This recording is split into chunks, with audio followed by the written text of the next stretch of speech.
अभी ये क्वेश्चन है चार्ल्स लॉ में, और मानो कि ऊपर में दे रखा है वॉल्यूम, ऊपर में वॉल्यूम दे रखा है और नीचे में टेम्परेचर दे रखा है, नीचे में टेम्परेचर दे रखा है।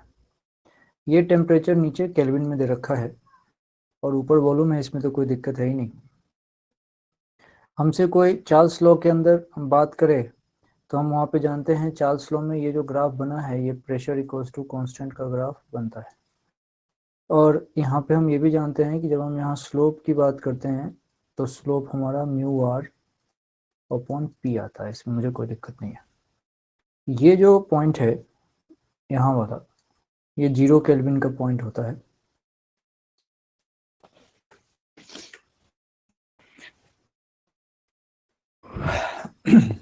जिसको तुम माइनस का 273 डिग्री सेल्सियस भी कहते हो। एक तो ये बात यहाँ से होनी चाहिए, इसमें कोई दिक्कत नहीं है।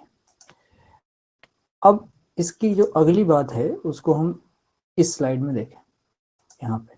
अब मैं क्या चाहता हूँ, ये ग्राफ जो है पहले वाला ग्राफ उसको देख लो। अब मैं सिंपली यहाँ से ये चाहता हूँ कि जो ग्राफ मैंने यहाँ पे केल्विन वाले टेम्परेचर पे बनाया है उसको मैं डिग्री सेल्सियस पे कन्वर्ट करना चाहता हूँ। इसी ग्राफ को डिग्री सेल्सियस पे कन्वर्ट करना चाहता हूँ तो क्या होगा, तो क्या होगा, सबसे इंपॉर्टेंट यहाँ पे ये सोचना है। अब कंडीशन यहाँ पे ये होती है कि सबसे पहले अगर हम यहाँ से एक क्वेश्चन निकालें, मान लो मैं यहाँ से चाहूँ एक क्वेश्चन निकालना और पीवी इक्वल्स टू मैं यहाँ से लगाऊंगा म्यू आर टी, इसमें मुझे कोई दिक्कत नहीं। अगर मैं यहाँ से v की बात करूंगा v, तो v हमारा यहाँ से निकल के आ जाएगा म्यू आर अपॉन पी और साथ में यहाँ पे t। ये जो t हमने कैपिटल में लिखा है ये हमारा है केल्विन वाला, ये t जो है हमारा केल्विन वाला है। अब मैं जरा ध्यान से सोचो, अब मैं यहाँ पे जो ग्राफ बनाऊंगा ये मैं डिग्री सेल्सियस पे बनाना चाहता हूँ, जिसको मैं स्मॉल टी से लिख रहा हूँ, यानी कि स्मॉल टी जो मैंने लिखा है ये डिग्री सेल्सियस वाला लिखा है। अच्छा, अब मुझे पता है कि जहां 0 केल्विन होता है, ध्यान से सुनना, जहां 0 केल्विन होता है उसका मतलब होता है माइनस का 273 डिग्री सेल्सियस। लेकिन मुझे ये ग्राफ 0 डिग्री सेल्सियस से बनाना पड़ेगा, तो क्या होगा, सब कुछ ऐसा ही रहेगा, बस ये ग्राफ थोड़ा आगे शिफ्ट कर जाएगा, आगे ये ग्राफ थोड़ा आगे शिफ्ट कर जाएगा। अभी जब मैं बनाऊंगा तो बात पूरी समझ में आएगी कि मैं क्या कहना चाह रहा हूँ। होगा ये कि ये ग्राफ आगे शिफ्ट करेगा, और ये क्यों करेगा इसका मतलब तुमको समझाता हूँ। ये ऐसी कहानी दिखेगी, यहाँ ऐसी कहानी दिखेगी। इसका क्या मतलब है ध्यान से देखते हैं। ये रहेगा मेरा 0 डिग्री सेल्सियस, ये वाला पॉइंट 0 डिग्री सेल्सियस यहाँ पे आएगा, और ये जो पॉइंट है ये हमारा तो 0 केल्विन था, जिसको अपन दिखा सकते हैं माइनस का 273 डिग्री सेल्सियस। सोचो, और ये ऊपर में हमारा वॉल्यूम था ही सही, और नीचे हमारे पास ये टेम्परेचर डिग्री सेल्सियस में। थोड़ा सा इसके मैथ्स पे आता हूँ मैं, धीरे धीरे बात इसको समझ में आएगी। जैसे यहाँ पे अगर मैं v निकालूं तो इस म्यू आर अपॉन पी में, म्यू आर अपॉन पी में तो कोई दिक्कत नहीं है, बस इस कैपिटल टी को यहाँ पे क्या लिखना पड़ेगा। कैपिटल टी हमारा केल्विन वाला था, इसको जब तुम लिखोगे ना तो डिग्री सेल्सियस वाला टी प्लस यहाँ पे 273 लिखना पड़ेगा। थोड़ा सा इसको सॉल्व कर लो तो देखो v की वैल्यू यहाँ से आ जाएगी म्यू आर अपॉन पी, तो ठीक है, मल्टीप्लाई ये होगा t से, प्लस ये आ जाएगा मेरे पास म्यू आर अपॉन पी, और ये मल्टीप्लाई होगा 273 से, ऐसा होगा। इसको अगर कंपेयर किया जाए, इसको अगर कंपेयर किया जाए y equals to M X plus C से, तो तुम गौर से देखो यहाँ c की वैल्यू क्या आ गई, c की वैल्यू आ गई ये वाली mu R upon P into 273, यानी कि अब इंटरसेप्ट बदल गया, और हमने जो ग्राफ बनाया है उसमें भी तुम यही देख रहे हो। यहाँ पहले इंटरसेप्ट, पहले वाले ग्राफ में देखो, पहले वाले ग्राफ में अगर हम कंपेयर कर रहे थे तो उस समय देखो वहां पे स्लोप था म्यू आर अपॉन पी, इस वाले ग्राफ में जो तुम स्लोप दिख रहे हो ये भी म्यू बार अपॉन पी ही है, लेकिन इंटरसेप्ट बदल गया।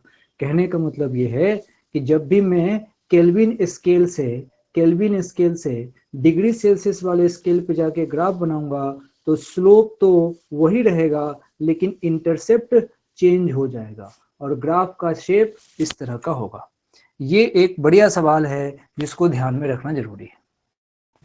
चलो अब अगली बात करते हैं। एक मेरे पास सवाल है, ये रहा। कह रहा है कि सिलेंडर है जिसका वॉल्यूम है हमारे पास 10 लीटर और उसके अंदर आइडियल गैस रखा है और कितने प्रेशर पर रखा है, तो 4.5 एटीएम पर। It is connected with an empty cylinder of 9 litre capacity. अब इसी सिलेंडर को तुमने 9 लीटर वाले कैपेसिटी से कनेक्ट कर दिया। अब गैस को घूमने का कितना मौका मिलेगा? देखो 10 लीटर तो पहले से था, 10 लीटर का मौका, 10 लीटर वाले सिलेंडर में गैस के पार्टिकल को घूमने का मौका तो पहले ही मिल रहा था। अब तुमने वापस से उसको 9 लीटर वाली कैपेसिटी से कनेक्ट कर दिया, मतलब गैस के मॉलिक्यूल अब टोटल 10 + 9 यानी कि 19 लीटर वॉल्यूम में घूम सकते हैं, और कंटेनर का वॉल्यूम ही आइडियल गैस का वॉल्यूम होता है। तो अब नई वाली वॉल्यूम जो होगी वो 19 लीटर की होगी। तो हमसे पूछा है कि रिजल्टेंट प्रेशर और दूसरा चेंज इन प्रेशर किस में बताना है? मीटर ऑफ एचजी में बताना है, मीटर ऑफ एचजी में बताना है। चलो इसको करते हैं। हमारे पास पूरी बात अपने को समझनी है। सबसे पहले बात फिर से पढ़ के एक एक चीज करके बताता हूं आपको, सवाल पढ़ते रहिए। इसने कहा है कि सिलेंडर का शुरुआत का वॉल्यूम था 10 लीटर। चलो भैया V1 की जो बात है, V1 हमारे पास था 10 लीटर, कोई दिक्कत नहीं। अच्छा, बाद में जो वॉल्यूम बना है V2 उसको कनेक्ट कर दिया है दूसरा 9 लीटर वाले से, तो V2 बन गया मेरे पास 19 लीटर, इसमें भी कोई प्रॉब्लम नहीं। अच्छा, शुरुआत के दिनों में जो प्रेशर था वो क्वेश्चन कह रहा है कि 4.5 एटीएम का प्रेशर था शुरुआत के दिनों में। अच्छा, बाद के प्रेशर की इसने बात पूछी है कि बाद का प्रेशर कितना है, लेकिन इसने तुमको रिस्ट्रिक्ट कर दिया कि इस प्रेशर को मीटर ऑफ एचजी में ही बताओ, ये रिस्ट्रिक्ट कर दिया इसने। अच्छा, तो क्या करते हैं अपन, ये जो मेरे पास 4.5 एटीएम है इसको पहले ही मीटर ऑफ एचजी में बदल लेते हैं, एक काम की बात बताता हूं, इसको तुम याद रखना कि जब तुम एक एटीएम कहीं लिखते हो ना, तो इस एक एटीएम का मतलब भी होता है 0.76 मीटर ऑफ एचजी। ये एक एटीएम का मतलब होता है, इसको ध्यान रखने से फायदा होता है। अच्छा, अब तुम्हारे पास यहाँ पे जो बात करोगे तो यहाँ पे इसने दे रखा था 4.5 एटीएम, तो इस 4.5 एटीएम को तुम कन्वर्ट कर लो, तो 4.5 को मल्टीप्लाई कर दो 0.76 से, इसको मल्टीप्लाई करोगे तो ये 3.42 आएगा भाई, 3.42 मीटर ऑफ एचजी, ये आप कर सकते हैं। तो ये तुम्हारे पास शुरुआत का प्रेशर P1 था। अब बात यह है कि पूरे क्वेश्चन में इसने कहा है एट कांस्टेंट टेम्परेचर, मतलब क्वेश्चन के अकॉर्डिंग अगर हम बात करें तो टेम्परेचर हमारा कांस्टेंट है, कांस्टेंट टेम्परेचर पे बात होगी, ठीक है। जैसे ही टेम्परेचर कांस्टेंट आ गया और मेरे पास रिलेशन होता है PV = μRT, तो ये पूरा का पूरा टर्म कांस्टेंट आ गया। यानी कि मैं यहां से कह सकता हूं P1 V1 = कहूंगा यहां से P2 V2। अब P1 की बात करो, P1 हम निकाल चुके हैं, वो आया था 3.42 metre of Hg, 3.42 metre of Hg ये मेरे पास आया था। अच्छा, और शुरुआत का वॉल्यूम अपने को पता है कितना था, 10 लीटर का कंटेनर था। P2 मेरे से पूछा गया है और बाद का वॉल्यूम जो बन गया है वो 19 लीटर ऑफ कंटेनर बना है। अब इसको सॉल्व करना है, अब इसको सॉल्व करने से ये 10 है, ये आ गया 34 और ये आ गया 19, तो ये P2 जो आएगा आपका, ये आएगा 1.8 मीटर ऑफ एचजी। डायरेक्ट ही हमने इसको कन्वर्ट कर लिया था, इसलिए काम करने में आसानी हुई। अगला टारगेट इसी के अंदर इसने पूछा था कि आप इसको बताइए कि चेंज इन प्रेशर कितना हुआ। ये तो बहुत आसान हो गया, चेंज इन प्रेशर। तो चेंज इन प्रेशर मतलब डेल्टा पी फाइनल प्रेशर और इनिशियल प्रेशर, ये इसको आपको घटाना है। बाद का प्रेशर कम हो गया है, तुम तो नेट चेंज निकाल दो, तो P1 में से P2 हटा दो, हो गया। P1 हमारे पास था 3.42 मीटर ऑफ एच जी और ये था 1.8, घटा दो तो ये बन जाएगा 1.62 मीटर ऑफ एच जी। ये तरीका है ऐसे क्वेश्चन को करने का। सीखने वाली बात क्या है, सीखने वाली बात क्या है कि अगर गैस के कंटेनर को तुमने दूसरे कंटेनर के साथ ज्वाइन कर दिया तो गैस का वॉल्यूम बढ़ गया और वही कंटेनर का वॉल्यूम ही गैस का वॉल्यूम होता है अगर हम आइडियल गैस की बात कर रहे हैं। दूसरा, एक एटीएम का मतलब तुम सिंपली लिख सकते हो 0.76 मीटर ऑफ एच जी, इसको ऐसे सोच सकते हैं। चलो इसके बाद हमारे पास ये भी सवाल था, ये भी होमवर्क में दे रखा था। By increasing temperature of an ideal gas in a closed container by 4 degrees Celsius, pressure increases 0.8%। अच्छा, टेम्परेचर 4 डिग्री सेल्सियस बढ़ाया है, इसके कारण प्रेशर 0.8% बढ़ गया, तो कह रहा है कि इनिशियल टेम्परेचर कितना होगा। ये इसने बात पूछी है तुमसे इनिशियल टेम्परेचर की। अच्छा, तो मतलब कुल मिला के इसने टेम्परेचर और हमारे पास प्रेशर के रिलेटेड बात करी है। ये बात, अब इसने एक टर्म यूज किया है, इसने एक टर्म यूज किया है क्लोज कंटेनर। जैसे ही मैं क्लोज कंटेनर देखूंगा, क्लोज कंटेनर देखते ही मुझे हिंट मिल गया, मुझे हिंट मिल गया कि यहां पे वॉल्यूम कांस्टेंट है भाई, वॉल्यूम कांस्टेंट है, ये बात समझने की है, वॉल्यूम कांस्टेंट है। और जैसी वॉल्यूम कांस्टेंट है तो PV equals to mu R T की बात कर रहा हूं, वॉल्यूम कांस्टेंट है, ये तो कांस्टेंट होता ही है, तो पी प्रोपोर्शनल मैं यहां से बोलूंगा टी, पी प्रोपोर्शनल टी। अब यहां पे जो चेंज है, ये चेंज कितना है, तो 0.8%। तो तुमको पता ही है कि चेंज जब 5% से कम होता है तो एक शॉर्टकट लग जाता है यहाँ, और वो शॉर्टकट होता है delta P upon P into 100%। उसको तुम लिख सकते हो delta T upon T into 100%। और ये जो तुमने लिखा है ना delta P upon P into 100, ये क्या लिखा है तुमने, ये तुमने लिखा है परसेंटेज चेंज इन प्रेशर, ये तुमने लिखा है परसेंटेज चेंज इन प्रेशर। और क्वेश्चन के अकॉर्डिंग ये परसेंटेज चेंज ये दे रखा है 0.8 बराबर डेल्टा टी। अब चेंज इन टेम्परेचर इसने दे रखा था 4 और अपॉन इनिशियल टेम्परेचर होगा, देखो समझो ध्यान से, ये देखो इनिशियल टेम्परेचर, तो इनिशियल टेम्परेचर हमारे पास टी इनिशियल अपने को चाहिए, इनटू कर दूंगा यहां से 100%। अब बस इसको सॉल्व करना है, तो ये 0.8 और ये चला गया तो ये यहाँ से बन जाएगा। अच्छा, डिग्री सेल्सियस और केल्विन का कोई लफड़ा नहीं होता, ये तो अपने को पता है जब हम चेंज की बात कर रहे होते हैं। तो देखो डेल्टा टी अगर 4 डिग्री सेल्सियस है, इसका सीधा मतलब होता है कि आपका ये डेल्टा टी 4 केल्विन भी आएगा, तो अमाउंट 4 ही रहता है when you talk about the change. तो बस यहां से जब तुम टी इनिशियल निकालोगे तो it will directly come as 500 kelvin. अपने आप आएगा, ये थॉट आना चाहिए कि यहां से जो आंसर आएगा मेरा वो केल्विन में आएगा भाई। इस केल्विन को now you can convert into degree Celsius, so it becomes 227 degree Celsius. बात क्लिक होनी चाहिए कि ये डेल्टा टी मेरे को उसने तो दिया था 4 डिग्री सेल्सियस, लेकिन इसका मतलब समझ में आना चाहिए कि 4 डिग्री सेल्सियस है तो it is simply 4 kelvin difference. और now you can get the answer T initial in kelvin and again you convert it into degree Celsius. ये स्टेप आपको ध्यान में रखने की जरूरत है, स्टेप आप ध्यान में रखने की जरूरत है।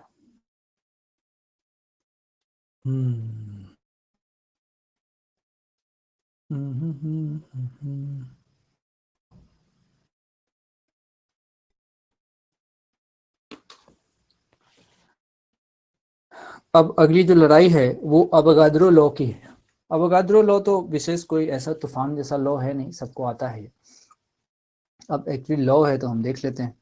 इस लॉ ने कहा था कि जैसे तुम तो ये जानते हो PV equals to mu R T होता है।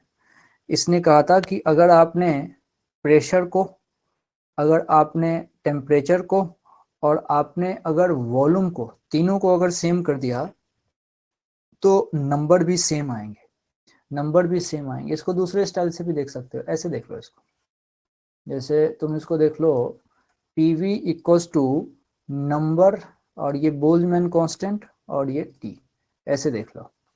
तो अब तुम देख लो, यहां से कह रहा है कि अगर आपने प्रेशर, टेम्परेचर एंड वॉल्यूम इसको अगर सेम कर दिया, इसको अगर तुमने सेम कर दिया तो जो नंबर हैं वो भी सेम होंगे, तो नंबर भी सेम हो जाते हैं n1 इक्वल्स टू n1।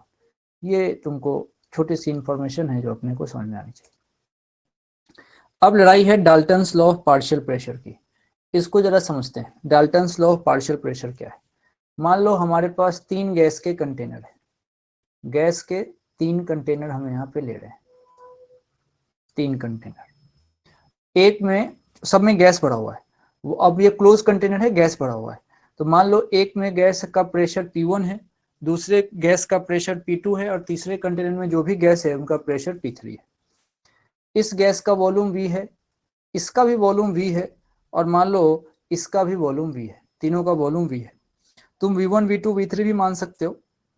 अच्छा, इसका टेम्परेचर T है, इसका टेम्परेचर भी T है और इसका टेम्परेचर भी T है। तुम अलग अलग भी मान सकते हो, कोई दिक्कत वाली बात नहीं। लेकिन मैं चूंकि अपने को बात करनी है Dalton's law of partial pressure की, तो उसके लिए हम बात करना चाहते हैं। अब ये कह रहा है कि इन सब को मिक्स किया गया, इन सबको मिक्स किया गया, मतलब इन सबको ऐसे करके मिक्स करके अब ये इस तरीके से, तो एक नया कंटेनर डेवलप किया गया। तो यहाँ जो प्रेशर आएगा इनका, ये आएगा पी मिक्स। अब यहाँ से वॉल्यूम V आएगा और टेम्परेचर T आएगा। अब ये क्या बात है उसको मैं तरीके से तुमको समझाता हूँ कि क्या होगा। देखो, Dalton's law of partial pressure actually में होता क्या है। बात यह है कि तुम सारे को जब मिक्स करोगे तो जो इनका मोल का नंबर है वो मिक्स हो जाएगा। मतलब कुल मिला के बात ये होगी कि सबसे पहले स्टेप 1 में तो ये होगा कि इनके नंबर, इनके मोल मिक्स हो जाएंगे। तो म्यू मिक्स जो आएगा यहाँ से वो आएगा μ1 प्लस आएगा μ2 और प्लस आएगा μ3, ये मोल की बात आएगी। अच्छा, मोल का मतलब सही में है क्या उसको यहां से देखते हैं। जैसे PV इक्वल्स टू मेरे पास होता है μRT, तो मेरे से अगर कोई पूछे म्यू क्या होगा तो मैं उसको सिंपल कह सकता हूं कि भाई PV अपॉन यहां से RT, ये मैं उसको कह सकता हूं। जरा सोचो, यहां से म्यू मिक्स जो आएगा तो उसको मैं लिख सकता हूं P मिक्स, साथ में लिख सकता हूं यहां से V मिक्स। अच्छा, और उसके बाद से नीचे में आएगा R और यहां से मैं इसको लिखूंगा T मिक्स। बेसिक आइडिया दे रहा हूं मैं। अच्छा, जब मैं μ1 की बात करूंगा तो इसके लिए बात करूंगा P1। अच्छा, और उसके बाद से बात करूंगा मैं यहां से V1 की, नीचे में R और यहाँ पे T1। सिमिलरली μ2 की बात करूंगा तो P2 V2, एक जनरल केस बता रहा हूं, मान लो सब अलग अलग होता तो, और यहाँ पे रखूंगा R और यहाँ पे रखूंगा T2, प्लस यहाँ पे बात करूंगा P3, यहाँ बात करूंगा V3 और यहाँ बात करूंगा R और नीचे बात करूंगा T3। ये तो जनरल केस होता भाई, अगर ऐसा होता सब अलग अलग होता तो इस तरीके की बात बनती। अब चूंकि क्वेश्चन हमारा थोड़ा आसान है, क्वेश्चन ने क्या कर दिया, इसने सारे के टेम्परेचर को सेम कर दिया। क्वेश्चन ने आसान कर दिया काम। क्वेश्चन ने कहा कि भाई आपका टी सेम है, टेम्परेचर सेम है, ओके अच्छी बात है। फिर इसने कहा कि भैया आपका वॉल्यूम भी सेम है, तो वॉल्यूम भी सेम है। अच्छा, इसका मतलब मेरा काम यहाँ पे क्या बनेगा, सिंपल हो जाएगा। ये टी वाले टर्म खत्म हो जाएंगे, टी वाला टेंशन खत्म हो जाएगा, 1 की टेंशन नहीं रहेगी। दूसरी बात ये V1 V2 की टेंशन नहीं रहेगी। हमारा काम आसानी से बन जाएगा, आसानी से बन जाएगा। देखो मैं लिखता हूं क्या बात बनेगी। यहां से मेरे पास टर्म बनेगा P मिक्स और वॉल्यूम तो V रह जाएगा, सोचो कंटेनर ज्वाइन हो रहे हैं। अच्छा, टेम्परेचर सेम रहेगा मिक्सचर का भी और यहाँ से बनेगा P1V अपॉन T और प्लस यहाँ से बनेगा P2V अपॉन T और प्लस यहाँ से बनेगा P3V अपॉन T। ये मैंने क्या बोला, ये मैंने यहाँ से बोला, सोचो R हटा दिया है, R हटा दिया है। अब जरा देखो और क्या क्या टर्म हट सकता है। यहां से तुम देखो V और T सब में कॉमन है, हट जाएंगे, तो VT हर जगह हटा दो, ये V खत्म, नीचे का ये T भी खत्म, सब हट गया। अब मेरे पास एक आसान सा रिलेशन बनेगा। अब वो आसान सा रिलेशन है कि P मिक्स बराबर यहां से बोलोगे P1 plus P2 plus P3। ये तुमको याद होता है, ये तुमको याद होता है, लेकिन मैंने इसीलिए करके दिखाया कि ये जो सारा कुछ प्रेशर क्या हुआ, तीन तरह के गैस थे नॉन रिएक्टिव वाले। एक ने प्रेशर लगाया पार्शियल P1 और एक ने प्रेशर लगाया पार्शियली P2 और P3। इसको एक कंटेनर में तुमने भर दिया तो नेट प्रेशर जो लगेगा वो तीनों के सम के बराबर हो गए, तो सिंपल सी बात है। लेकिन ये कब हो सकता है, जब टेम्परेचर एंड वॉल्यूम दोनों को आपको कांस्टेंट रखना पड़ेगा, तभी तो सारे टर्म कटे हैं और ये बात ऐसे बन के आएगी। ये है Dalton's law of partial pressure. अगला सवाल, ये सवाल था, इसने कहा था in a close container 60 gram neon 64 gram oxygen are mixed. ठीक है भाई। फिर कहता है कि if pressure of the mixture is 30 bar, pressure of the mixture is 30 bar, then find partial pressure of oxygen gas. सिर्फ ऑक्सीजन गैस के लिए पूछा है, सिर्फ ऑक्सीजन गैस के लिए पूछा है। सवाल का डाटा लिख लो, सवाल का डाटा लिख लो और फिर बात करो।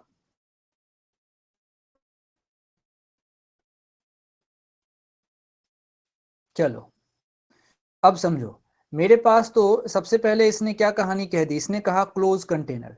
क्लोज कंटेनर सुनते ही मन खुश होना चाहिए कि क्लोज कंटेनर है, मतलब ये कह रहा है वॉल्यूम कांस्टेंट। ठीक है भाई, क्लोज कंटेनर है, वॉल्यूम कांस्टेंट है, अच्छी बात है।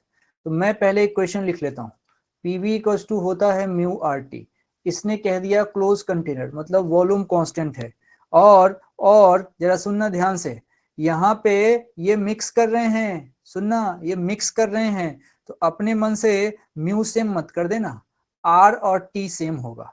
अच्छा, अब जरा ध्यान से देखो, प्रेशर किस पे डिपेंड कर रहा है, ये मोल पे डिपेंड कर रहा है कि किसका अमाउंट ज्यादा है। जिसका अमाउंट ज्यादा होगा वो ज्यादा प्रेशर लगाएगा, सोचने वाली बात है। अच्छा, यानी कि अगर मैं बात करूं प्रेशर किसका, ऑक्सीजन का, तो वो डिपेंड करेगा मोल किसका, ऑक्सीजन पे। सोचो, अगर मैं प्रेशर टोटल की बात करूंगा तो वो इस बात पे डिपेंड करेगा कि हमारे पास म्यू टोटल कितना है, म्यू टोटल कितना है। अब इसी रिलेशन को डिवाइड कर लो, इसी रिलेशन को डिवाइड कर लो, तो तुम्हारे पास एक डाटा मिलेगा।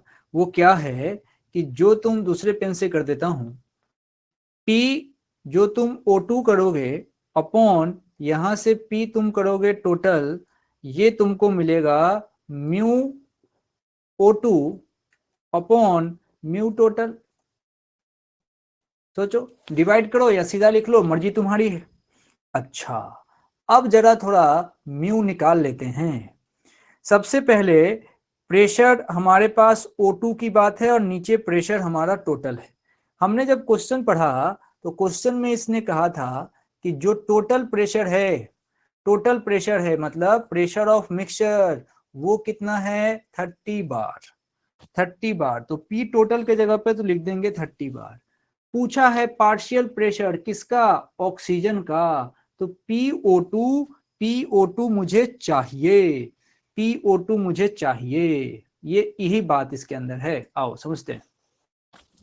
तो इसके लिए मुझे PO2 चाहिए, P टोटल पहले से पता है, चलो भाई, तो PO2 चाहिए, P टोटल पहले से पता है कितना, 30।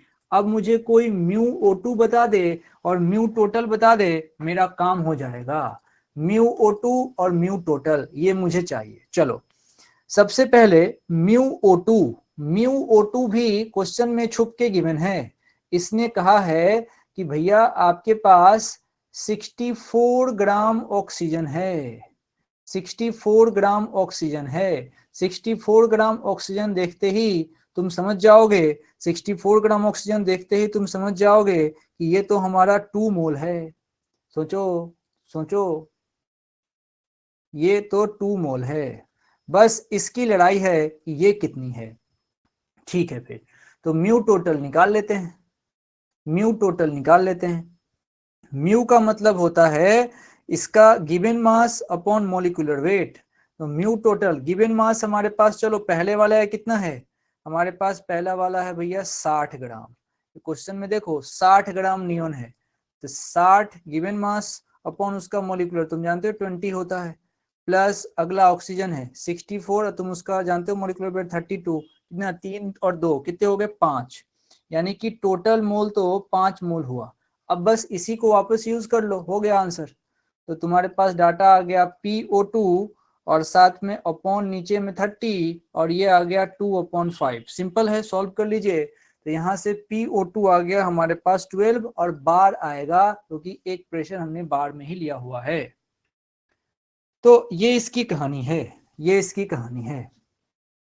अब बात आती है कॉन्सेप्ट ऑफ मिक्सचर की। कॉन्सेप्ट ऑफ मिक्सचर वही है जो भी हम बात कर रहे थे कि मतलब इसमें क्या होगा, मेनली इसमें क्या हुआ। अभी तुमने देखा कि तुमने दो या दो से ज्यादा तुमने गैस लिए, कैसे, नॉन रिएक्टिव गैस लिए और इनको तुमने मिक्स कर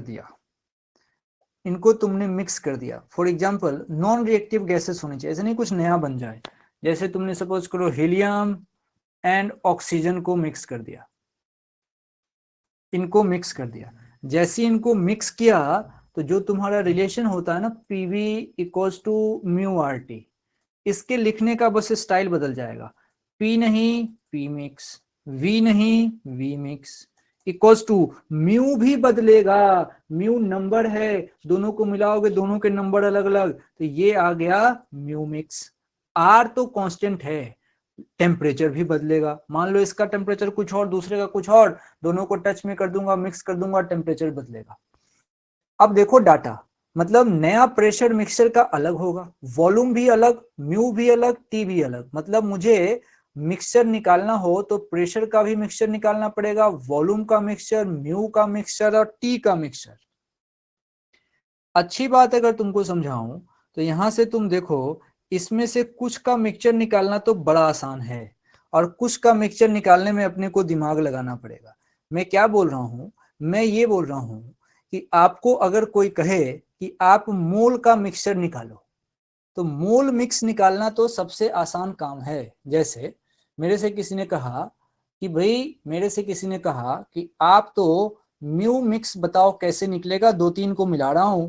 तो तुम कहोगे यार जो पहले का म्यू है, जो किसी दूसरे का म्यू है, जो किसी तीसरे का म्यू है, तीनों को जोड़ दो म्यू मिक्स आ जाएगा। मतलब तुम कहोगे कि म्यू मिक्स निकालना तो आसान है, म्यू मिक्स निकालना तो आसान है।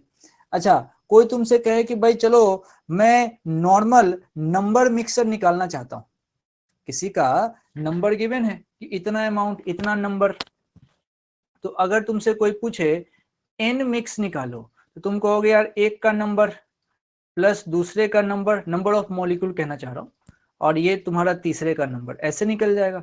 कोई बोले मास, एक 5 ग्राम दूसरा 10 ग्राम तीसरा 15 ग्राम, इस तरीके से जोड़ दूंगा तो नया वाला मास भी निकल जाएगा। तो इस तरीके से एम मिक्स निकालना भी आसान है। सबके मास को जोड़ दीजिए, सैंपल में जितने मास हैं सबको जोड़ देने से सैंपल का टोटल मास निकल जाता है। अच्छा, तो ये भी आसान है, ये भी आसान है, ये भी आसान है, आसान आसान आसान, तीनों काम आसान है, तीनों काम आसान है। अच्छा, कभी अगर तो किसी की इच्छा हो कि नहीं मैं तो म्यू मिक्स तरीके से निकालना चाहूंगा, मेरे पास मास और मॉलिक्यूलर वेट पता है, तो सीधे निकाल देंगे m1 अपॉन mw1 m। अब देखो दूसरा हम लिख देंगे m2 अपॉन mw2 और तीसरा हम लिख देंगे m3 अपॉन mw3। अब given mass upon molecular mass पता ही होता है, तो ये काम भी आसान हो गया, ये काम भी आसान है। अच्छा, जैसे लड़ाई हुई इस बात की कि वी मिक्स कैसे निकालें, मैं तो कहता हूं वी मिक्स निकालना भी एक आसान काम है, डायरेक्ट बिना किसी कैलकुलेशन के निकल जाएगा वी मिक्स। कैसे निकलेगा? एक तो मैं फॉर्मूला से सोचूंगा कि भाई पीवी इक्वल्स टू होता है म्यू आर टी। अब मुझे यहाँ से वी मिक्स निकालना है, तो बस वी मिक्स अगर मुझे निकालना है तो मैं डायरेक्ट यहाँ से लिख सकता हूँ म्यू नहीं म्यू मिक्स, ये यहाँ पे आर और टी नहीं टी मिक्स अपॉन नीचे पी नहीं पी मिक्स। एक तो ये फॉर्मूले से निकल जाएगा। दूसरा तरीका इसका, दूसरा वो हमसे पूछेगा, पहला तो ये कह सकता है कि कंटेनर हमको ज्वाइन कर दिया, मतलब उसने कहा कि आपने कंटेनर्स को ज्वाइन कर दिया, कंटेनर्स आर ज्वाइंट। जब कई सारे कंटेनर को जोड़ दोगे तो गैस के मॉलिक्यूल उन सब में घूम सकते हैं, तो उस कंडीशन में आपको वी मिक्स निकालना होता है, तो सारे कंटेनर के वॉल्यूम का सम कर दीजिए। अच्छा, एक और स्टाइल हो सकता है, दूसरा वो कहेगा कि सारे गैस को मैं एक ही कंटेनर में डाल रहा हूं, वो कहेगा कि all gas are put in single container. अच्छा, तो सिंपल सी बात है, सारे गैस को एक ही कंटेनर में डाल देंगे तो जो वी मिक्स होगा वो उसी का वॉल्यूम हो जाएगा जिसमें उसको डाला गया, तो जिस कंटेनर में पुट करोगे उसी का वॉल्यूम आ गया वी मिक्सर का। तो मेरे हिसाब से वी मिक्स निकालना भी आसान काम है, वी मिक्स निकालना भी आसान काम है। अब जरा देखो तो भाई अभी सब आसानी है, तो कठिन क्या है? कठिन क्या है?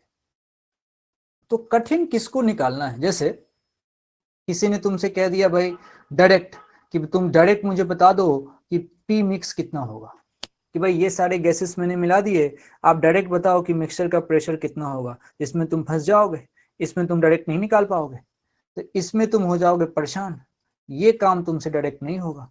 दूसरा, कोई कहा कि भाई इसका टेम्परेचर ये, उसका ये और सीधे सीधे टी मिक्स बता दो, तो डायरेक्ट तुम टी मिक्स भी नहीं निकाल पाओगे, टी मिक्स निकालने में भी तुम परेशान हो जाओगे, डायरेक्ट नहीं बता पाओगे।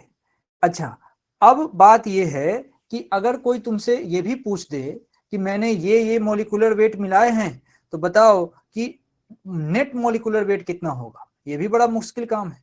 कि MW मिक्स निकालने के लिए भी कोई अगर कहे तो ये भी तुम डायरेक्ट नहीं बता पाओगे, यहां हो जाती है दिक्कत। तो 3 जगह दिक्कत हो गई, एक बार पी निकालने में दिक्कत हो गई पी मिक्स के साथ, एक बार टी मिक्स निकालने में दिक्कत हो गई, और एक बार मॉलिक्यूलर वेट मिक्स निकालने में दिक्कत हो गई। अब हम क्या करते हैं, इसमें एक तकनीक लगाते हैं, ये जितने दिक्कत देने वाले लोग हैं उन सबको हम एक्स कह रहे हैं, समझना ध्यान से। जितने भी ये दिक्कत देने वाले लोग हैं, 3 हैं, इनका नाम हमने एक्स कह दिया।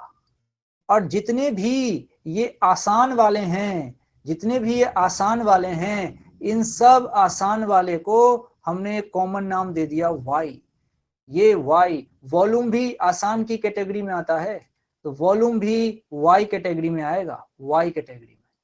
अच्छा, तो क्या करना है इसका है कि हम फॉर्मूला बना रहे हैं, हम एक बढ़िया फॉर्मूला बना रहे हैं, और वो फॉर्मूला होता है X Y equals to constant. अगर, अच्छा पहली बात तो थोड़ा इसका नाम अच्छे समझते हैं।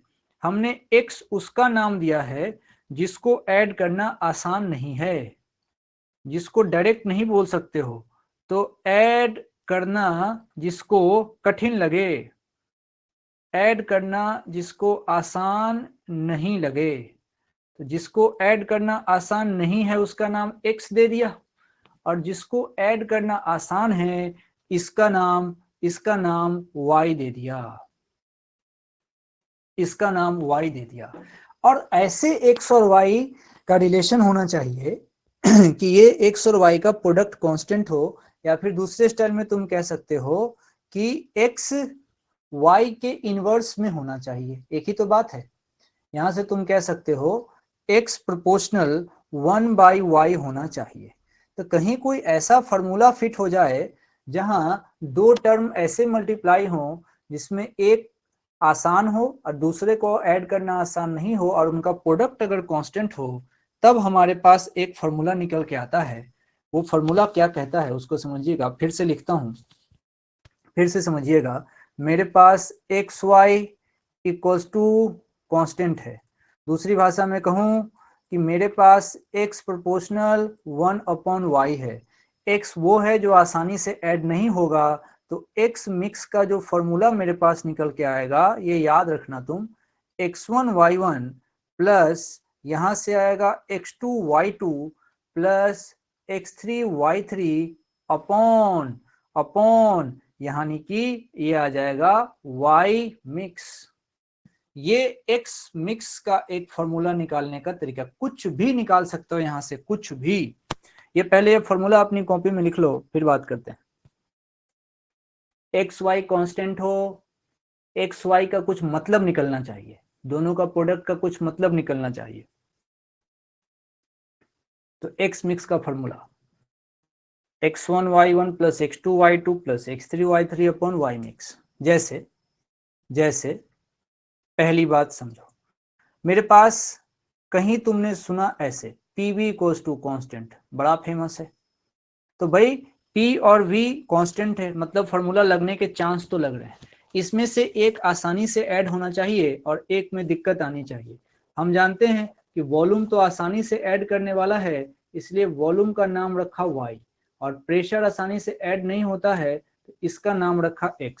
तो जरा देखो, हम तो कठिन कठिन वाले का मिक्सर का फॉर्मूला लगाते हैं, तो हम तो निकालेंगे यहाँ x मिक्स, लेकिन इसका नाम रखेंगे अब यहाँ पे P मिक्स। फॉर्मूला आपने को याद है x1 y1 plus x2 y2 plus x3 y3 upon y mix. तो x1 y1 के जगह अब लिखाएगा P1 v1 plus लिखाएगा P2 v2 plus लिखाएगा P3 v3 और अपॉन y मिक्स लिखना है। आज मेरा y v है तो नीचे लिखा जाएगा v मिक्स। अच्छा, ये सारी बातें कब आई होंगी? तो जब हमारा टेम्परेचर कांस्टेंट रहा होगा, तब ये बात आई होगी। इसको फिर से समझो, फिर से समझो। जैसे जैसे तुमको दूसरा केस देता हूं, दूसरा केस। मान लो तुम्हारे पास कोई 3 टर्म आ जाए, म्यू आ जाए, उसके बाद डिग्री ऑफ फ्रीडम होता है F, डिग्री ऑफ फ्रीडम आगे पढ़ेंगे इसको, F आ जाए और T आ जाए, और इन तीनों का प्रोडक्ट हमारे को कांस्टेंट मिल जाए। ये बड़ी समस्या है। ये हमारे पास फॉर्मूला 2 ही के लिए है, x और y के लिए। तो इसमें से देखना पड़ेगा कि आसानी से ऐड कौन कौन हो सकता है। तो तुम देखो, म्यू आसानी से ऐड होने वाली कैटेगरी में था, और F डिग्री ऑफ फ्रीडम ये भी एक नंबर है, ये भी आसानी से ऐड हो जाएगा। तो म्यू और F को आसानी से ऐड होने वाली कैटेगरी में डाल रहे हैं, इसीलिए इस म्यू और F का नाम हम रखेंगे y। और T चूंकि कठिन से ऐड होता है, तुम डायरेक्टली फॉर्मूला देख के नहीं बोल सकते हो PV equals to mu R T से कि मिक्सचर का टेम्परेचर क्या होगा। अलग अलग टेम्परेचर तुमको T1 T2 T3 पता भी हो, तब भी तुम मिक्सचर का टेम्परेचर डायरेक्ट नहीं बोल सकते। इसीलिए इसको कठिन वाली श्रेणी में डालते हैं, इसको x बनाते हैं। अब जरा सोचो, फॉर्मूला तो कठिन वाले का ही बनता है, यानी कि x मिक्स का काम करेगा अभी T मिक्स। तो मैं यहाँ लिखूंगा T मिक्स। फॉर्मूला आपने को पता है x1 y1 plus x2 y2 plus x3 y3। तो बताओ T मिक्स x1 y1 यानी कि x के जगह T आएगा, तो देखो फॉर्मूला ऐसा बनेगा भाई, μ1 f1 t1 plus μ2 f2 t2 plus μ3 f3 t3 upon upon नीचे में y मिक्स आता है, y हमारा म्यू और f है, तो क्या आ जाएगा y मिक्स? देखो ये आ जाएगा μ1 f1 प्लस μ2 f2, ये तो नंबर है सीधे सीधे जुड़ जाएंगे, μ3 f3। ये तरीका है। ये एक बहुत तगड़ा फॉर्मूला तुमने बना लिया। यानी कि अगर तुम्हारे को मिक्सचर में ऐसे ऐसे गैस दे रखे हों जिसकी एटोमिसिटी अलग अलग हो, एटोमिसिटी मतलब उसका डिग्री ऑफ फ्रीडम, और तब तुमसे टेम्परेचर मिक्सचर का पूछे, तो तुम सीधा सीधा ये टेक्निक लगा सकते हो, ये ट्रिक लगा सकते हो। तो ये कब यूज करना? जब तुमको मिले 4 डिफरेंट एटोमिसिटी, अलग अलग एटोमिसिटी की गैस मिल जाए, F1 F2 F3, तब टी मिक्स तुम ऐसे निकाल सकते हो। यही बात है, यही ट्रिक की बात हो रही थी, ये तो ट्रिक हमने कर लिया।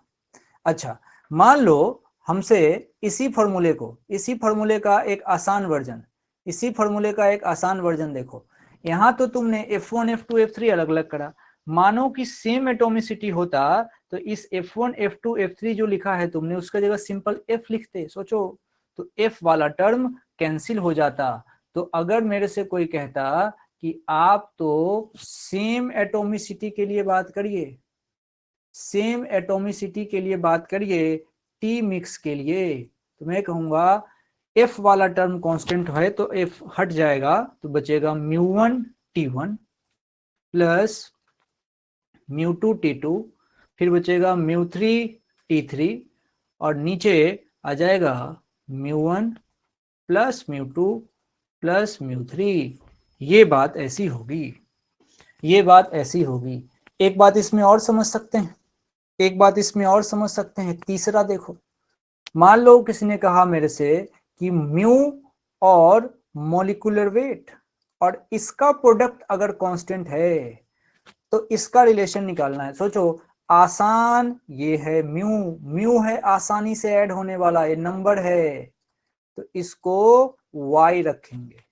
अच्छा, MW मॉलिक्यूलर वेट तुम डायरेक्टली नहीं बोल दोगे कि मिक्सचर का मॉलिक्यूलर वेट क्या होगा, इसीलिए इसको x बोलोगे।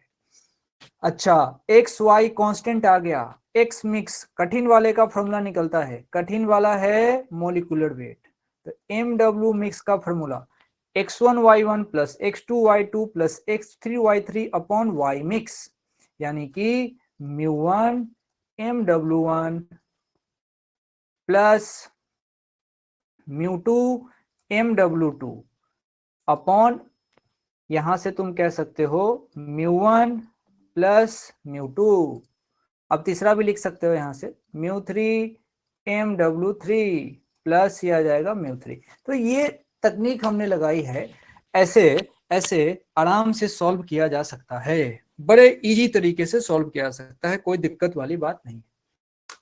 जब कठिन और आसान ये आपको सिलेक्ट करना पड़ेगा, तब जाके जो है बात बनेगी। एक ये क्वेश्चन है बड़ा अच्छा, इसको किया जाए। कह रहा है कि a gas mixture contain 28 gram nitrogen, 4 gram hydrogen and 8 gram helium.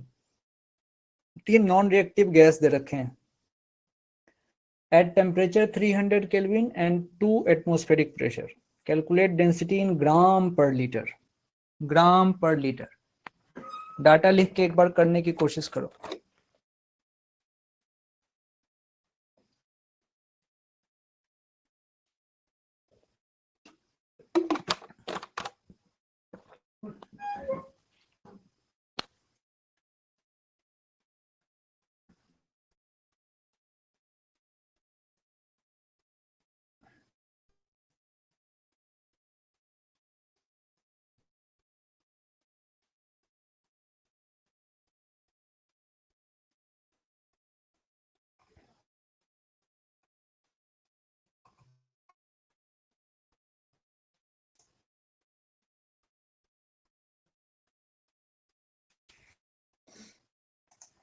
ठीक है, चलिए मिलाइए इसको। हमसे डेंसिटी पूछा है, जरा सोचो, जब सवाल बड़े हो ना तो पीछे सोचना चाहिए। मेरे से कोई डेंसिटी पूछा, वो भी मिक्सचर का, तो डेंसिटी अगर मेरे से कोई पूछे तो मैं उसको सिंपल बोल सकता हूं कि मास अपॉन वॉल्यूम। जो भी मेरे पास मास रहे और नीचे जो भी वॉल्यूम रहे, मैं ऐसे लिख सकता हूं। मेरे से डेंसिटी पूछा गया है मिक्सचर का, तो मुझे ये पता लग जाए, ये पता लग जाए कि जो मिक्सचर है उसके मास की क्या वैल्यू है, अपॉन उसी मिक्सचर के वॉल्यूम के बारे में पता लग जाए। इतना अगर मुझे पता लग जाए तो मेरा काम बन जाएगा। यही मेरा टारगेट है, यही मेरा टारगेट है। अच्छा, तो एक एक करके चीज निकालते हैं।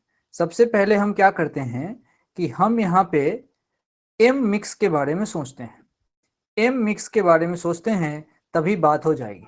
उसके बाद वी मिक्स निकालना पड़ेगा। ठीक है, एक एक करके बात करते हैं, बहुत अच्छा सवाल है, एक एक करके बात करते हैं। सबसे पहले तो सबसे आसान काम, सबसे आसान काम हमने यहाँ निकाल लिया एम, एम मिक्स। अच्छा, तो एम मिक्स 3 तरह का गैस है भैया, तो M1 M2 और ये रहा M3। पहला वाला गैस कितना था, देखो गैस कंटेन 28 ग्राम नाइट्रोजन बोला है, तो हो गया ये रहा 28 प्लस, उसके बाद से इसने कहा है 4 ग्राम हाइड्रोजन, ये रहा 4 plus plus plus plus M3, अगला वाला गैस बोला है 8 ग्राम, तो ये रहा 8, सबको जोड़ो 28 4 32 और 8 कितने हो गए 40, ये आ गया 4 ग्राम। एक बात तो ये हो गई। अब मुझे दूसरी बात मुझे करनी है वी मिक्स की। अब जरा देखो, इसने गैस मिक्सचर के बला इतना कंटेनर और बहुत सारी बातें, इसने कोई हिंट नहीं दिया कुछ भी, कहा कि गैस मिक्सचर है जिसमें इस तरीके से 28 ग्राम नाइट्रोजन है, 4 ग्राम हाइड्रोजन है और 8 ग्राम हीलियम है, और आपको मैं प्रेशर दे रहा हूँ 2 atm और टेम्परेचर दे रहा हूँ। ओहो, मतलब प्रेशर और टेम्परेचर दे रखे हैं, गैस के बारे में इंफॉर्मेशन भी दे दिया, तो अपने को वी मिक्स के लिए फॉर्मूला की तरफ जाना पड़ेगा। तो फॉर्मूला क्या होता है, वही PV equals to mu R T, यही तो हमारे पास तो एक ही उपाय है, PV equals to mu R T, यहाँ से V निकाल लो, तो V निकालोगे तो क्या बनेगा mu R T upon P, लेकिन इसी को मिक्सचर वाले स्टाइल में लिखो, तो म्यू नहीं म्यू मिक्स, उसके बाद से R, T नहीं T मिक्स अपॉन, उसके बाद से P मिक्स, प्रेशर मिक्स, ऐसा। दूसरी वाली लड़ाई ऐसे चली P मिक्स। अब क्वेश्चन में अगर देखा जाए तो जरा सोचो, म्यू मिक्स मुझे पहले निकालना पड़ेगा कि भाई म्यू मिक्स कैसे निकले। तो म्यू मिक्स निकालने के लिए मास भी पता है और नाम भी पता है, मतलब नाम भी पता है और वो कितना ग्राम है वो भी पता है, नाम भी पता है और ग्राम भी पता है। तो देखो M1 अपॉन MW1 प्लस यहाँ से M2 अपॉन MW2 प्लस यहाँ से M3 अपॉन MW3, ये तुम्हारा यहाँ से म्यू मिक्सचर निकल जाएगा। पहला वाला देखो भैया, पहले वाला तो इसने क्या कहा था, नाइट्रोजन है 28 ग्राम, तो नाइट्रोजन की लड़ाई है तो 28 अपॉन 28। दूसरा उसने 4 ग्राम बोला है हाइड्रोजन, तो हाइड्रोजन की लड़ाई है तो 4/2 प्लस तीसरा उसने बोला है हमसे 8 ग्राम हीलियम, तो भैया 8/4 कितने हो गए 1 2 और 2 यानी कि 5 मोल, तो 5 मोल्स तो म्यू मिक्स आ गया। अच्छा, अब टी मिक्स की तो टेंशन ही नहीं है, इसने दे ही रखा है कि टेम्परेचर जो हुआ है मिक्सचर का वो 300 केल्विन है, तो हम टी मिक्स निकालने से बच गए, और पी मिक्स की भी टेंशन नहीं है, पी मिक्स भी इसने दे दिया है 2 atm, तो पी मिक्स भी इसने 2 atm दे दिया है। ऐसा यूनिट बदलोगे तो 2 × 10⁵, ये ऐसा यूनिट बदलने के बाद आएगी वैल्यू, तो भैया ये भी हम खुश हो गए। तो दो चीज तो ऐसी गिवन है, बस अब आराम से वी मिक्स निकाल दो, तो वी मिक्स आराम से आ गया हमारा म्यू मिक्स, ये रहा मेरे पास R, ये रहा मेरे पास T मिक्स, और नीचे आराम से लिख दूंगा P मिक्स। थोड़ा सॉल्व करना पड़ेगा इसको, तो V मिक्स की वैल्यू आ जाएगी, म्यू मिक्स हम 5 निकाल चुके हैं, R की वैल्यू ऐसा यूनिट में चला रहे हैं तो 8.31 रखा जाएगा, T मिक्स क्वेश्चन ने दे रखा है 300, P मिक्स ये हमने रखा 2 × 10⁵, इसको सॉल्व करना पड़ेगा, तो 2 से 4 और 10⁵, ये आ जाएगा 125/2 × 10⁻⁻3, ये किस में आएगा मीटर क्यूब में। अब देखो भैया, ये 10⁻⁻3 ये लीटर शो करता है, लीटर, इसका मतलब मैं यहाँ से कह सकता हूँ कि जो V मिक्स आएगा ना वो आ जाएगा 125/2 लीटर। तुम सोचोगे लीटर में क्यों कन्वर्ट कर रहे हैं, क्योंकि क्वेश्चन की डिमांड थी कि calculate density in gram per litre, ये क्वेश्चन की डिमांड थी, इसलिए अपने को ऐसा करना पड़ा, डिमांड ऑफ क्वेश्चन। चलिए अब बस अब लास्ट स्टेप जो हमने सीखा था वो क्या है, रो मिक्स। रो मिक्स मुझे निकालना होगा तो वही मास एम मिक्स अपॉन यहाँ से वी मिक्स। अब दोनों तुम निकाल ही चुके हो, एम मिक्स तुम निकाल चुके हो 40 किस में, तो ग्राम में, और लीटर तुमने निकाला था तो 125/2 लीटर। अब इसको सॉल्व कर, 2 ऊपर गया 80, तो ये कितना आ गया 80 अपॉन 125, 80 अपॉन 125, ये ऊपर आ गया 80, नीचे आ गया 125।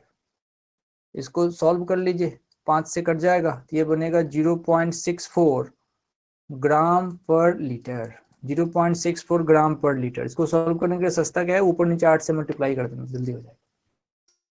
ये है बात। अगला सवाल देखो, अगला सवाल देखो, ये क्या कह रहा है, ये कह रहा है 40 ml है हमारे पास गैस ए, 40 ml हमारे पास गैस ए है। इसको देखिए 40 ml गैस ए 0.8 ATM पर, और 50 ml गैस बी इसको रखा है 0.2 ATM पर। ठीक है भाई, अब कह रहा है कि दोनों को मिक्स किया at constant temperature, calculate mixture pressure. लेकिन दो केस में, पहले केस में कि जब तुम कंटेनर्स को ज्वाइन कर रहे हो, कंटेनर्स को ज्वाइन करने से जो वॉल्यूम होता है दोनों का वो जोड़ देंगे, नेट वॉल्यूम आएगा। अब both gases are put in one container, तो जिस कंटेनर में रख दोगे उसी का वॉल्यूम आ जाएगा। ये है बात। चलिए इसको करते हैं, इसको करते हैं। यहाँ पे बात टेम्परेचर वगैरह की दे रखी है और सब कुछ, तो हमारे पास सोचो सोचो पी मिक्स हमसे पूछा गया है। सोचो पी मिक्स, याद करो एक्स वाई वाला स्टाइल, पी मिक्स, पी और वी का प्रोडक्ट, पी मिक्स पी और वी का प्रोडक्ट। देखो एक्स वाई वाला लगाओ जुगाड़, एक्स वाई वाला जुगाड़ लगाओ। सोचो मेरे पास पी वी का प्रोडक्ट कांस्टेंट है, वही बात पुरानी बात, पी वी का प्रोडक्ट हमारे पास कांस्टेंट है। अच्छा पी का काम, पी कौन है, कठिन है ऐड करना, डायरेक्ट नहीं बोल सकते, और ये आसान है, तो एक्स वाई का प्रोडक्ट क्या आ गया, कांस्टेंट। तो तुमको याद है अभी जस्ट हमने किया है, हमने किया था एक्स मिक्स का फॉर्मूला, और वो आया था x1y1 प्लस यहाँ से x2y2, और नीचे आ गया था हमारे पास y1 प्लस y2, यही तो होता है। अच्छा कुछ लोग इसको ऐसे भी लिख सकते हैं, इसको y मिक्स भी लिखोगे तब भी कोई दिक्कत नहीं है। अच्छा y मिक्स ज्यादा अच्छा है, सोच के लिखिएगा। अब जरा देखो यहां से मैं किसका फॉर्मूला निकालूंगा भैया, p मिक्स का। तो p मिक्स का फॉर्मूला यहां से बड़े आराम से निकल जाएगा, वो होगा p1v1 प्लस यहाँ से p2v2, और नीचे आ जाएगा मेरे पास v मिक्स, यही तो निकलेगा, यही फॉर्मूला हमारा यहां से निकलेगा। अच्छा ठीक है, कोई प्रॉब्लम नहीं। अब इसी को समझदारी से लगाएंगे। केस 1 में इसने कहा था कि कंटेनर्स आर ज्वाइंट, ठीक है भाई, तो पहले तो केस 1, इसमें इसने कहा था कि जो भी आपके पास कंटेनर है उस कंटेनर को आपने कर दिया है ज्वाइन।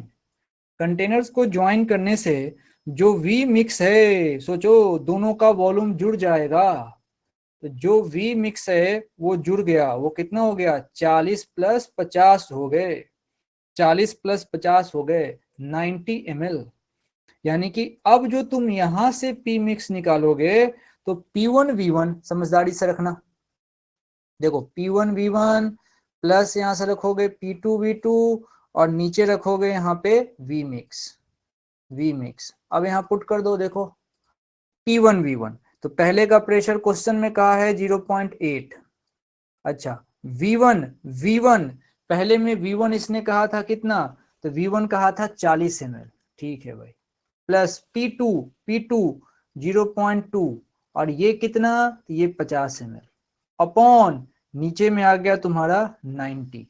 तो यहां से जब P मिक्स निकालोगे तो ऊपर लिखा हुआ है देखो 40 और 8, 4 गुने 8 32 आ जाएगा, ये आ गया 32, और ये आ गए तुम्हारे पास 10, और नीचे आ गया तुम्हारे पास 90, 42 अपॉन 90, ये आ गया 42 अपॉन 90, ये लगभग 0.46 ATM के बराबर इनका प्रेशर आएगा।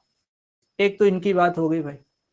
दूसरी बात यहाँ देखिए, दूसरी बात में इसने कहा था कि दोनों गैस हैं, बोथ गैस, इनको एक ही कंटेनर में डाल दिया, पुट इन 2 लीटर कंटेनर। तो एक ही कंटेनर में डालने से जिस कंटेनर में डालते हो उसी का वॉल्यूम हो जाता है मिक्सचर का वॉल्यूम, यानी कि इसमें जो वी मिक्सचर होगा वो 2 लीटर आ जाएगा इसमें, लेकिन बात यहाँ ml में चल रही है, तो इसको तुम 2000 ml लिख लो। तो बस अब यहां से तुम सीधा सीधा पी मिक्स का फॉर्मूला लगा दो, जो कि तुमको पता है P1V1 plus P2V2 upon we mix होता है। इसको तुम लिख सकते हो, पहले का लिख रहा हूं मैं 0.8 इंटू 40, और फिर दूसरे का तुमको पता ही है 0.2 इंटू 50। डाटा पहले वाला भी ले सकते थे डायरेक्टली, तो नीचे आ जाएगा तुम्हारा 2000। तो ये देखो, ये तुमको पता ही है पी मिक्स की वैल्यू ऊपर से तो कितनी आ गई थी हमारे पास 42, हमने पहले जोड़ लिया था, और नीचे मेरे पास आ गया 2000। इसको सॉल्व करोगे तो ये वैल्यू लगभग 0.021 ATM के बराबर आती है। ये है स्टाइल प्रेशर निकालने का और फॉर्मूला निकालने का। हाँ सही बात है, यही आएगा। ये स्टाइल है फॉर्मूला निकालने का और सही से इसके ऊपर काम करने का, ये है बात। तो आज आप इसके ऊपर काम करें, इसको तैयार करिए। उसके बाद से कल इसके बाद में इसमें मैं बात करूंगा, इसके प्रेशर रिलेटेड की बात और होगी, जिसमें हम थोड़ा सा इस तरह का क्वेश्चन करेंगे। देखो मैंने दिखा दिया कि दीवार पे कैसे प्रेशर लगाता है, और डिग्री ऑफ फ्रीडम वगैरह की बात हम कल करेंगे। तो डिग्री ऑफ फ्रीडम की बात कल से शुरू हो जाएगी। Law of equipartition of energy की बात होगी, बड़ा इंपॉर्टेंट टॉपिक है जिसके ऊपर हम कल बात करेंगे। तो आज बस इतना ही, आराम कीजिए।